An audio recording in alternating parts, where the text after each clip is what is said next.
Another day in another practice officially in the books for the Cleveland Browns and DeShaun Watson. Now, today's practice was a little bit different. It was shorter, but more importantly, the pads were on. It was less intense, but obviously they're only ramping up. And I believe next practice will be a lot more, in-depth and intense going forward. But in this video, I wanted to break down not only how today's practice looked. A couple of guys are back from injury, back from, taking a few days off, getting some starting reps, but also some breakout players that we've seen throughout camp so far. So we're going to cover that throughout this video. Before we jump in though, let's give a massive shout out, and can you guys go follow all of the Browns media members on X? Man, guys, they do such a good job, and without them, these videos are not even possible to make. So like I said, I guarantee you, if you follow them on X right now, the three names at the top left of your screen, you will not regret it. They post highlights, news, coverage, everything you want to know. They've got you guys covered even before I post these videos. So go follow them on X real quickly. And with that being said, let's kind of dive into the video. So today's practice was scheduled to go on around 10:45 a.m., but they actually moved it up to 8:45 due to some rain concerns. There was a lot of fog, a lot of rain, a lot of mist. It wasn't really the greatest practice conditions today, so they wanted to keep guys, one, safe. So they brought them out a little bit earlier today, but it was still pretty wet out there on the field. We saw some cornerbacks and safeties go through some individual drills. You'll be able to see that in the video. We also saw some defensive linemen going through drills without Myles Garrett. He is still nursing that injury. He'll be back sooner rather than later. We saw the linebackers go through individual drills. I mean, a bunch of the players today went through individual drills. We saw quarterbacks warming up: DeShaun Watson, Jameis Winston, Tyler Huntley, Dorian Thompson-Robinson, all warming up in today's practice. Now, a big piece of news was Jerome Ford was back. Now, why this is good news is he's missed the last couple of days due to, personal reasons. And, he is so important and so vital for this offense right now, because you think about Nick Chubb, and he's not really expected to be back by the start of the season. So they really need someone to come in here and just be their number one back for at least the first 4 weeks of the season, while Nick Chubb, continues to ramp up. Now, good news is Nick Chubb is sprinting, right? He's doing the sprint. He's just not eligible for contact just yet. So again, don't know how long he'll be out, but it looks like sooner rather than later. Probably won't be here for week 1, but that's okay. A lot of, team drills in terms of just throwing against air. DeShaun Watson to Amari Cooper, that was a good one.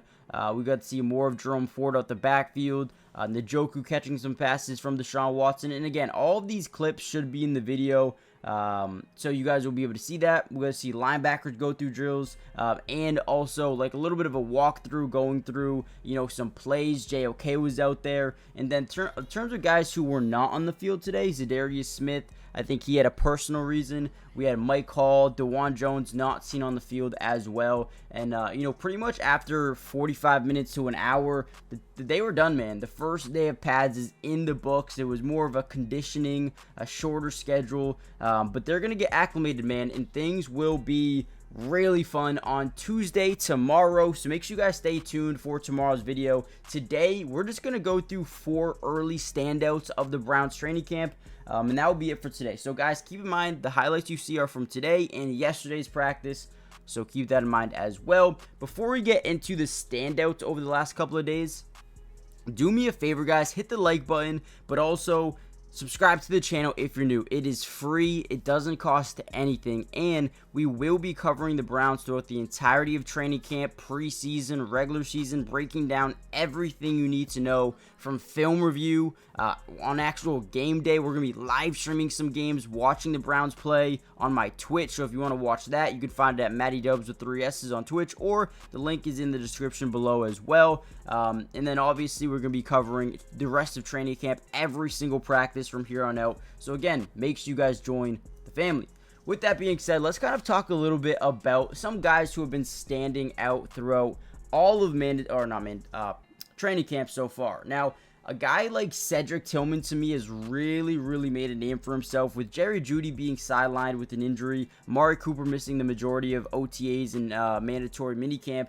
Cedric Tillman got a lot of opportunity, and I feel like he really made a lot of that. His red zone, in the red zone, he is such a big threat, and getting some real catches, building that chemistry with DeShaun Watson throughout that time, and throughout training camp so far, I feel like he has developed a rapport, right? And he has really made a name. Him and Jamari Thrash are two guys in that wide receiver room that I could see actually making a decent contribution on the field in this season. So let me know what you guys think about that, specifically those wide receivers. I know you have a top 3, but I believe that Jamari Thrash and Cedric Tillman are right there. Now, another guy who's been standing out is DeShaun Watson. Now, we all know throughout OTAs and mandatory minicamp, he's been, throwing a day, taking a day off. Throwing a day, taking a day off. That's just precautionary. They want to make sure that this dude is fully healthy for the start of the season. And now, training camp is here. He looks like a full go. There's been no limitations for him. He showed up. He's ready, and he's making the most out of camp so far. His goal is to just grind, right? Be confident, in control, and just, blocking out the noise from around the world. And I feel like so far he's done that. Coming off the shoulder surgery, didn't know how long it would take for him to look good, and I feel like he already does look good. Another thing that's interesting, and maybe this isn't a standout, but Mike Rabel.